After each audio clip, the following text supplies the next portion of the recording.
What we are trying to do is to do our best to walk in the footsteps of the greatest guides to God, the awliya of Allah, the friends of God, because they are the ones that most closely walked in the footsteps of the Prophet ﷺ. Because the footsteps of the Prophet, the path of the Prophet ﷺ, is the path that leads home.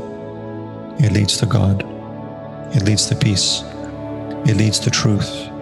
It leads to you, who you truly are.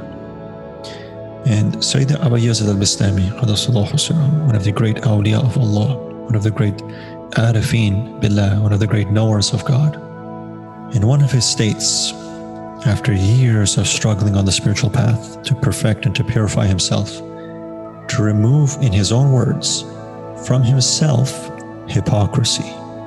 This is one of the awliya of Allah subhanahu wa ta'ala. And his primary preoccupation was to purify himself of hypocrisy. Allahu Akbar. He arrived at a state and an experience in which he was shown a doorway, a divine doorway. And he knew that this was the doorway to the divine presence of God. He had reached to it. All he had to do was to knock and to enter. And so he, Qadasallahu Sirruhu, knocked. And the great voice from beyond asked a question: who is there? Who approaches? And said Abu Yazid al-Bistami, Qadasallahu Sirruhu, replied, my Lord, it is I, your servant, Bayezid. And the great voice responded, leave yourself and then come. There is not room for two here. And so Bayezid returned to this state of consciousness. In his words, he fell back to earth, and he said, for another number of years, I continued to struggle to purify myself of hypocrisy. And again, I was shown the great doorway into the divine presence of God. And I knocked. And again, the great voice from beyond asked me, who is there? And I replied, oh my Lord, it is you. It is thou.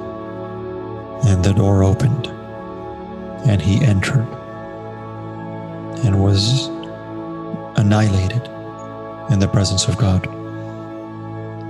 It's a powerful story, and he shares this with us so that we may learn, to teach us the secret of the path to God. How was he able to give such an answer? Did he know this was the right answer? Did he think about it? Was it a riddle? Absolutely not. He became so purified of self, so utterly effaced in love of God. This is how Allah describes it in the Hadith Qudsi. When my servant approaches me and continues to approach me, I will begin to love them. And what does Allah say? When I love them, I become the eyes with which they see, the ears with which they hear, the tongue with which they speak. Why is that? How is that possible? How is that possible? Because love is the death of the self. Love is dissolution of the self. It is only love that can lead to transcendence of the self. And when there is no more self, there is only the beloved. That is a pure love. That is a true love. That is real love. And so when there is no self left, of course it is Allah subhanahu wa ta'ala who speaks to that human being, because they are no longer there. They've died to themselves.